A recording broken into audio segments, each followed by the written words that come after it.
Hello students, ये आपका part 2 video इस चैप्टर का। पार्ट 2 वीडियो में आज का हमारा टॉपिक है दो रेखाओं के बीच का कोण, यानी एंगल बिटवीन टू लाइंस। मैं यहाँ पे दो रेखाएं ले लेता हूँ, ठीक है।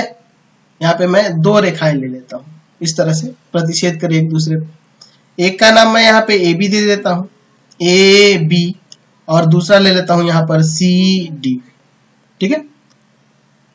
चलिए, ये दो रेखाएं हैं ए बी और सी डी। ए बी और सी डी दो रेखाएं हैं और इसके बीच का कोण मैं मान लेता हूं थीटा। मान लेते हैं, माना L1 M1 N1 रेखा AB की दिक् कोज्याएं हैं, दिक् कोज्याएं, डायरेक्शन कोसाइन इसका दिया हुआ है, तथा L2 M2 N2 रेखा CD की दिक् कोज्याएं हैं, दिक् कोज्याएं हैं, है ना।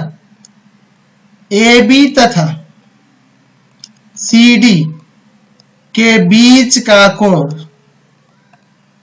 कितना है? थीटा है। ये हमने मान लिया, ये भी हमने मान लिया, ठीक है।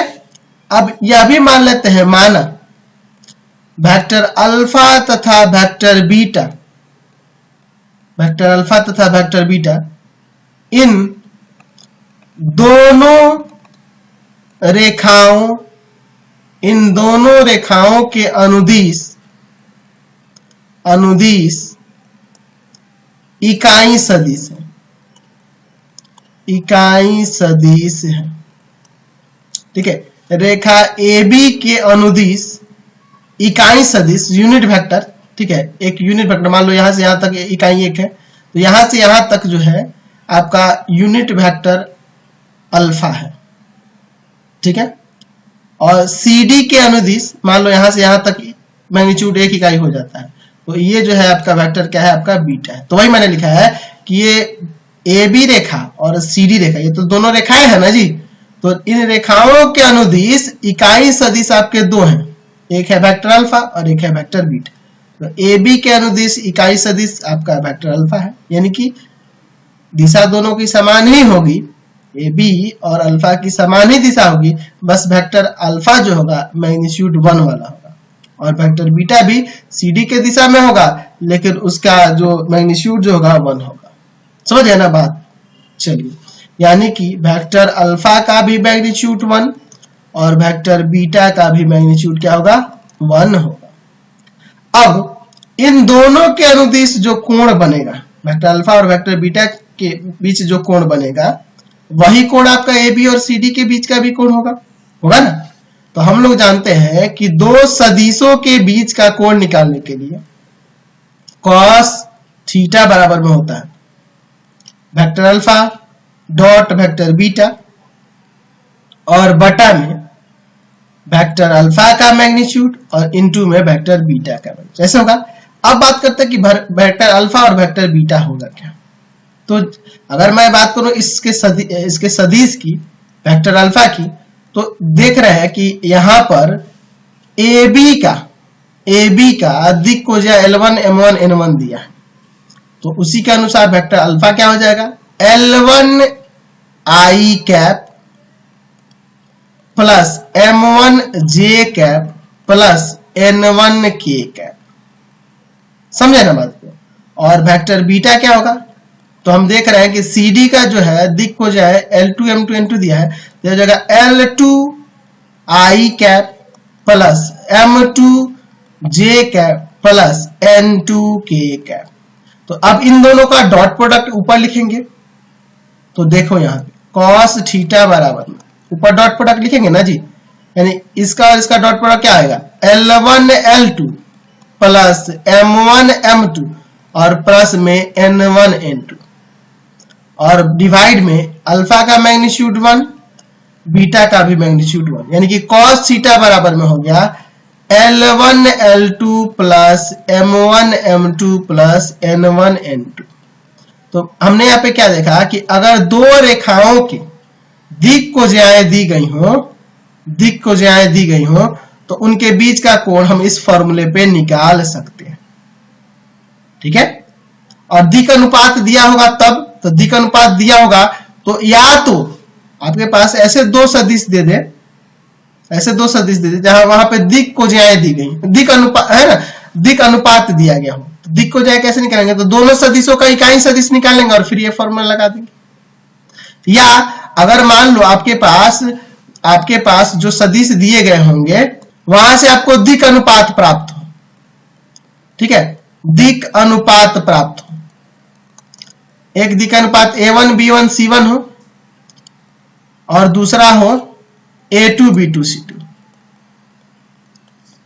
दिक् अनुपात दिया हो, तो इस कंडीशन में भी हम लोग जानते हैं क्या होता है फॉर्मूला, तो हम लोग फॉर्मूला जानते हैं। हम लोग क्या करेंगे, पहले L1 M1 N1 निकाल लेंगे, L1 M1 और N1 निकाल लेंगे।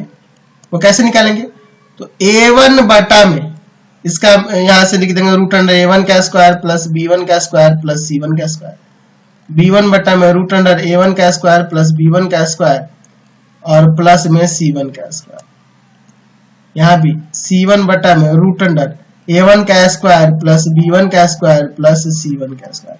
यानी कहने का मतलब कि दिक् अनुपातों से हम लोग क्या कर लेंगे, वहां से पहले दिक् को साइन निकाल लेंगे दोनों का अलग अलग, और फिर हम लोग यही फॉर्मूला लगा देंगे। ठीक है, कई सारा तरीका आपको दिखेगा बनाने के लिए, बहुत सिंपल है ये चैप्टर। अगर हम चाहें, ये तो डॉट प्रोडक्ट से हमने निकाला, अगर मान लो क्रॉस प्रोडक्ट से निकालना चाहें तो आपको पता है कि अल्फा और बीटा जो ऊपर था उनका क्रॉस प्रोडक्ट कैसे निकालेंगे, तो लिखेंगे आई कैप जे कैप के कैप, और अल्फा का जो अदिश घटक थे आपका L1 M1 N1 और इसका था L2 M2 N2। अब इसका डिटर्मिनेंट वैल्यू निकालेंगे ना, तो यहां ऐसे आ जाएगा, मैं डायरेक्ट लिख देता हूं M1 N2 माइनस का M2 N1 आई कैप। ठीक है, और फिर मैं प्लस ही ले लेता हूं। आप कहोगे कि सर यहां तो माइनस दिया जाता है, तो इसमें से इंटू करके इसमें से इंटू करके तब ना माइनस दिया जाता है, तो पहले मैं इससे कर ले रहा हूं L2 N1 माइनस का L1 N2 और plus L1 M2 minus L2 M1, ये आपका के कैप। तो ये आपका इसका क्रॉस प्रोडक्ट हो गया। ठीक है, तो हम लोग जानते हैं साइन थीटा बराबर, एक फॉर्मूला जानते हैं ना, साइन थीटा बराबर क्या होता है, तो साइन थीटा बराबर में हो जाता है vector A cross vector B, sorry vector alpha plus vector beta, vector alpha cross vector beta का मैग्नीट्यूड और बटा में वेक्टर अल्फा का मैग्नीट्यूड और वेक्टर बीटा का मैग्नीट्यूड। यहाँ अल्फा बीटा दिया ए बी की जगह, तो यहां से आपका फाइनली साइन थीटा बराबर क्या लिखा जा सकता है, तो इसका मैग्नीट्यूड यानी कि रूट अंडर, मैं साइन के फॉर्म में ये बता रहा हूं, M1 N2 माइनस का M2 N1 का होल स्क्वायर और प्लस L2 N1 माइनस का L1 N2 का whole square plus L1 M2 minus L2 M1 का होल स्क्वायर, यानी कि इसी का मैग्नीट्यूड निकाल देंगे तो आपका कोण वहां से प्राप्त हो जाएगा। क्योंकि देखो नीचे तो 1 ही ना रखोगे, इसका भी 1 इसका भी 1, तो नीचे 1 रखेंगे तो 1 ही आएगा, उससे कोई फर्क नहीं पड़ेगा, ऊपर वाला फॉर्मूला आपका बच जाएगा। अब चलिए, यदि जो कोण है वो कोण थीटा जो है वह मान लेते हैं कि 90 के बराबर हो, तो जाहिर सी बात है cos 90 आपका क्या हो जाएगा 0। तो जब 90 के बराबर होगा, कोण 90 होगा, तो उस कंडीशन में cos थीटा का मान क्या हो जाएगा 0 होगा ना, cos 90 0 हो जाता है। तो यानी कि आप कह सकते हैं कि अगर L1 L2 plus M1 M2 plus N1 N2 का मान 0 के बराबर आ गया तो वो लंब होंगे। ठीक है, रेखाएं क्या होंगी, एक दूसरे पर लंब होंगी। समझ गया ना बात को, यानी लंब होने के कंडीशन में हम लोग L1 L2 plus M1 M2 plus N1 N2 बराबर 0 कर देंगे। देखो ना, ये आया था ना ऊपर, ये फॉर्मूला आया है। तो अगर मैं यहाँ 90 रखता हूं cos 90, तो जीरो हो जाएगा ना, यानी कि अगर लंब होगा तो इनका ये जो इनका मान जो होगा जीरो के बराबर हो जाएगा, यानी कि डायरेक्शन कोसाइन जो दिए होंगे उनका जो प्रोडक्ट करके उनका सम निकालेंगे तो वो जीरो के बराबर होगा। यदि थीटा बराबर में जीरो हो या 180 हो, यानी कहने का मतलब कि वेक्टर अल्फा वेक्टर बीटा के समांतर हो, यानी कि दोनों रेखाएं ए बी और सी डी एक दूसरे के समांतर हो, तो उस कंडीशन में साइन थीटा का मान जीरो होगा, यानी इसके बराबर में जीरो कर देंगे, रूट अंडर m1n2 माइनस का m2n1 का whole square plus l2n1 minus का l1n2 का whole square plus l1m2 minus l2m1 का होल स्क्वायर बराबर में जीरो। समझ गए ना, जीरो या 180 होने पे साइन जीरो जीरो होता है, साइन 180 भी जीरो होता है।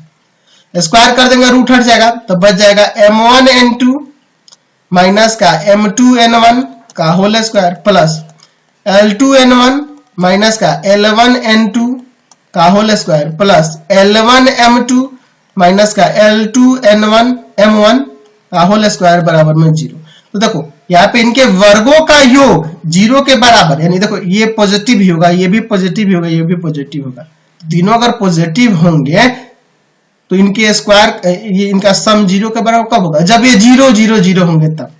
ये इसी कंडीशन में इनका सम जीरो के बराबर हो सकता है जब ये भी खुद जीरो हो, यानी कि m1n2 माइनस m2n1 बराबर जीरो हो, l2n1 माइनस का l1n2 बराबर जीरो हो, और आपका l1m2 माइनस का l2n1 m1 बराबर में जीरो हो, तब ये इनके वर्गों का योग भी जीरो होगा। ठीक है, इसको उधर ले जाते हैं, m1n2 बराबर में m2n1, यहां पे क्या होगा आपका l2n1 बराबर में ये उधर जाएगा l1n2, l1m2 बराबर में l2m1।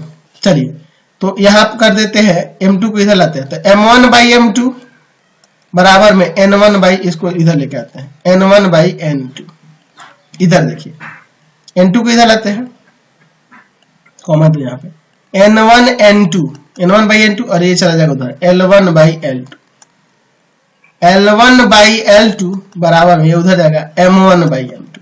तो फाइनली यहां से क्या पता चल रहा है कि l1 बाई l2 बराबर हो m1 by n2, m1 by m2 और बराबर हो n1 बाई n2। ठीक है, यह बराबर हो तो कह सकते हैं कि कोण जीरो होगा या 180 होगा। समझ गए ना, यानी कि वहां पे दोनों रेखाएं एक दूसरे के समांतर होंगी।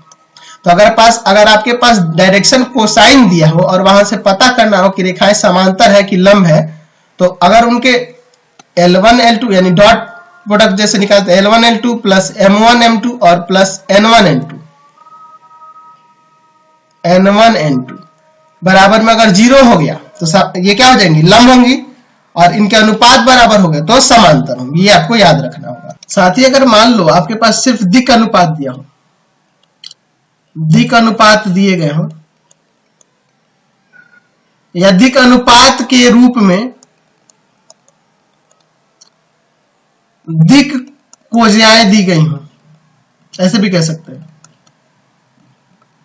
दिक् अनुपात के रूप में दिक् कोज्याएं दी गई हो, यानी यहां पे दिया हो L1 M1 N1 बराबर में A1 by root under A1 का स्क्वायर प्लस B1 का स्क्वायर प्लस C1 का स्क्वायर, A2 बाई में रूट अंडर A1 का स्क्वायर प्लस, सॉरी इसको B1 लिखेंगे ना, B1 बाई में रूट अंडर A1 का स्क्वायर प्लस B1 का स्क्वायर प्लस C1 का स्क्वायर, और C1 बाई में root under A square plus A1 का स्क्वायर प्लस B1 का स्क्वायर प्लस C1 का स्क्वायर, और दूसरे वाले का, दूसरी रेखा का जो है दिक् कोज्याएं दी गई हो L2 M2 N2 किसके रूप में, तो दिक् अनुपात के रूप में A2 by root under A2 का स्क्वायर प्लस B2 का स्क्वायर प्लस C2 का square, B2 by root under A2 का स्क्वायर प्लस B2 का स्क्वायर प्लस C2 का स्क्वायर, अच्छा C2 बाई में रूट अंडर A2 का स्क्वायर प्लस B2 का स्क्वायर प्लस C2 का स्क्वायर, इस तरह से दिया गया हो। तो इस कंडीशन में भी अगर बात करें cos थीटा की, तो देखो क्या हो जाएगा।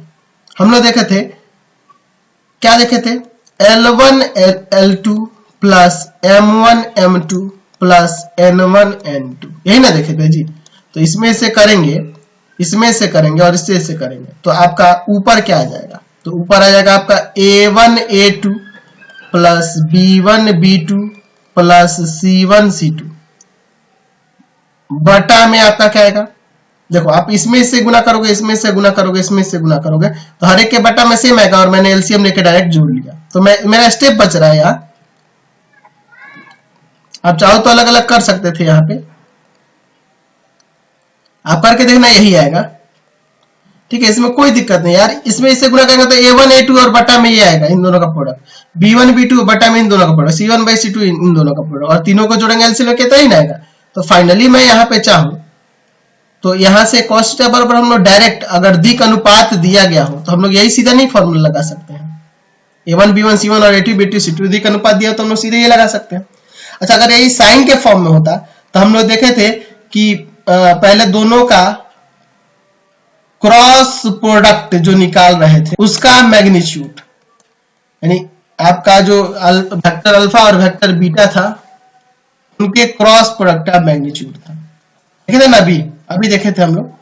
तो आप उसका क्रॉस प्रोडक्ट जब निकालोगे तो क्रॉस प्रोडक्ट जो आया था उसका मैग्नीट्यूड, ठीक है, तो क्रॉस प्रोडक्ट में आपके जो मान आया था उसका मैग्नीट्यूड अगर हम लोग इस रूप में रख के निकाले, यानी वहां L1 के जगह पर या M1 के जगह पर या N1 के जगह पे L2 के जगह या M2 के जगह या N2 के जगह या रखें, तो सीधे मैं यहाँ पे आपको फॉर्मूला बता देता हूं क्या निकल के आएगा। ठीक है, A1 B2 minus A2 B1 का whole square plus B1 C2 minus B2 C1 का whole square plus C1 A2 minus का C2 A1 का होल स्क्वायर, और बटा में A1 square plus B1 square plus C1 square, A2 square plus B2 square plus C2 square. आप रख के देख सकते हो, तो अब बहुत लंबा जाएगा, ठीक है, इसलिए मैंने डायरेक्ट यहाँ पे आपको फॉर्मूला बता दिया। तो सब बात का एक ही कंक्लूजन निकलता है कि बहुत ही सिंपल एक्सरसाइज होने वाली है, कुछ खास नहीं है। देख रहे हो ना, सब कुछ लग रहा है, ऐसा लग रहा है कि जैसे हम लोग पहले से पढ़े हुए हैं, सब ऐसा ही लग रहा है कि पहले से हम लोग वेक्टर में पढ़ चुके हैं, तो कोई दिक्कत नहीं होने वाली है एक्सरसाइज में। अगर आपके सारे कंसेप्ट है तो कोई प्रॉब्लम नहीं होगी।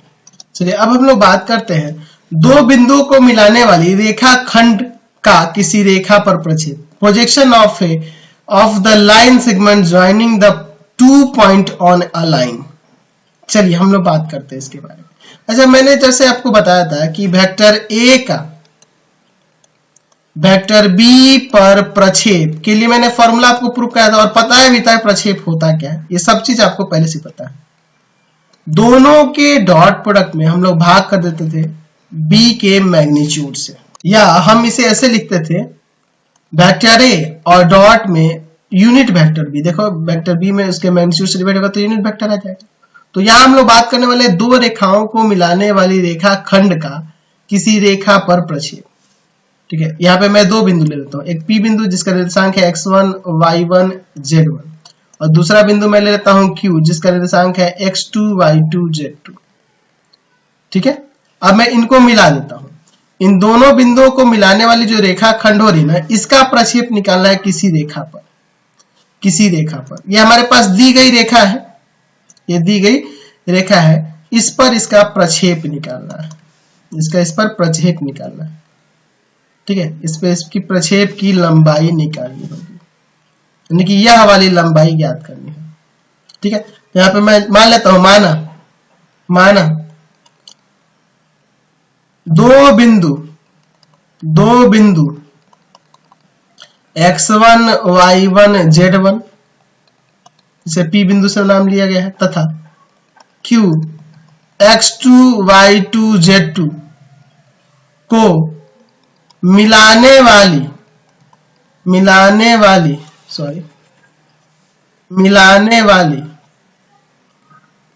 रेखाखंड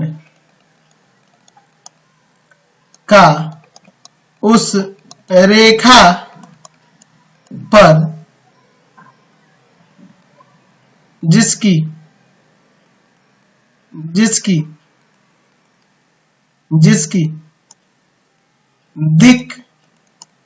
कोज्याएं LMN है।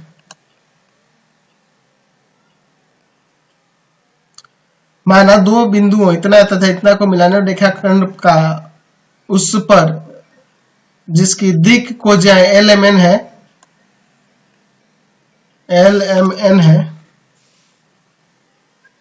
इसका नाम कुछ दे दिया जाए AB प्रक्षेप है। AB क्या है आपका? प्रक्षेप है। ठीक है, तो इसका हमारे पास क्या दिया गया है? तो इसका दिया गया है, तो यहां पे अगर मैं इस रेखा को L ले लूं तो लिख सकता हूं रेखा L के सापेक्ष इकाई सदिश आपका क्या हो जाएगा? तो जब दिक् को जाए LMN दिया है तो इकाई सदिश LI cap MJ cap plus NK cap है। ठीक है, समझ गए ना? तो ये आपका इकाई सदिश आ गया।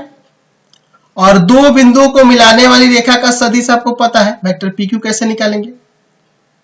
ठीक है, वेक्टर PQ कैसे निकालेंगे? तो हो जाएगा x2 minus x1 I cap, y2 minus y1 J cap और plus Z2 minus Z1 K cap. ये हो जाएगा। चलिए, तो मुझे प्रक्षेप AB की बात करनी है। प्रक्षेप AB की बात करनी है तो आपको पता है प्रक्षेप AB कैसे निकालेंगे। ये प्रक्षेप AB कैसे निकालेंगे? तो वेक्टर A का वेक्टर B पर प्रक्षेप क्या होता है? तो वेक्टर A के साथ डॉट प्रोडक्ट कर देते हैं यूनिट वेक्टर B का। ठीक है, यूनिट वेक्टर B का। तो हमारे पास अगर बात करना है प्रक्षेप AB का तो हमें निकालना है वेक्टर PQ का। देख रहे हैं ना, वेक्टर PQ का इस रेखा के प्रति। तो वेक्टर PQ का डॉट प्रोडक्ट किसके साथ निकाल देंगे? तो इसके अनुदिश जो इकाई सदिश दिया गया है ये वाला, यानी कि LI कैप MJ कैप और प्लस में NK कैप, यही ना हो जाएगा। तो चलिए, अब वेक्टर PQ का वैल्यू ये रहा और इसके साथ जब इसका डॉट प्रोडक्ट निकालोगे तो आ जाएगा आपका, क्या आ जाएगा? x2 minus x1 L plus y2 minus y1 M plus Z2 minus Z1 N, यही ना हो जाएगा आपका। तो ये प्रक्षेप निकालने के लिए फॉर्मूला हमारा तैयार हो। समझ में आया? कोई दिक्कत नहीं है। तो अगर आपके पास दो बिंदुओं को मिलाने वाली, दो बिंदु दिए गए हैं और उनको मिलाने वाली रेखाखंड का प्रक्षेप किसी रेखा पे निकालना हो, किसी रेखा पर निकालना हो जिसके दिक् कोज्याएं दी गई हो, तो उसके लिए हम लोग ये फॉर्मूला का अप्लाई कर देंगे। तो यही सारे आपके फॉर्मूले थे और इन्हीं के आधार पर हम लोग एक्सरसाइज के क्वेश्चंस को अब बनाने वाले हैं। ठीक है, ज्यादा क्वेश्चन नहीं है और ज्यादा बड़ी एक्सरसाइज नहीं है, आपको दो पार्ट में खत्म हो जाएगी। तो इस वीडियो में मैं इतना ही रहने दूंगा क्योंकि सारा इंट्रोडक्शन इसका खत्म हो गया इस चैप्टर का। ठीक है, लेकिन आप लोग क्लास 11th का जो मैंने 3D पढ़ा रखा है ना, उसको जाके जरूर पढ़ लेंगे। देखो, ये चैप्टर आपको तभी समझ में आएगा जब क्लास 11 का आपको 3D आना चाहिए और साथ ही साथ जब मैंने वेक्टर चैप्टर पढ़ा है ना, वो भी आपको अच्छे से आना चाहिए। तो वेक्टर पढ़े होंगे और क्लास 11 का अगर आप 3D चैप्टर पढ़े होंगे तभी मेरे बताए हुए सारे कंसेप्ट आपके क्लियर होंगे। तो पहले जिसको दिक्कत होगी वो जाके पढ़ लेंगे। और ऐसे आपको क्या करना होगा, अब हमारे 3 चैनलों को आप सब्सक्राइब कर लेंगे। पहला है pathfinder classes Chhapra, pathfinder classes Chhapra. दूसरा है आपका भारती भवन रविकांत सर, भारती भवन रविकांत सर। और तीसरा चैनल है आपके रविकांत सर के नाम से, रविकांत सर के नाम से। तीनों चैनल को सब्सक्राइब करेंगे और इससे रिलेटेड वीडियो के लिए सीधे डिस्क्रिप्शन में जाएंगे और इससे संबंधित नोट्स के लिए गूगल पे जाके सर्च करेंगे www.ravikansir.in, ravikansir.in और यहां पर जाकर आप सभी क्लासेस के नोट्स को और उनके पीडीएफ को डाउनलोड कर सकते हैं और पढ़ सकते हैं। तो जल्दी से जाइए वेबसाइट पर और सर्च करिए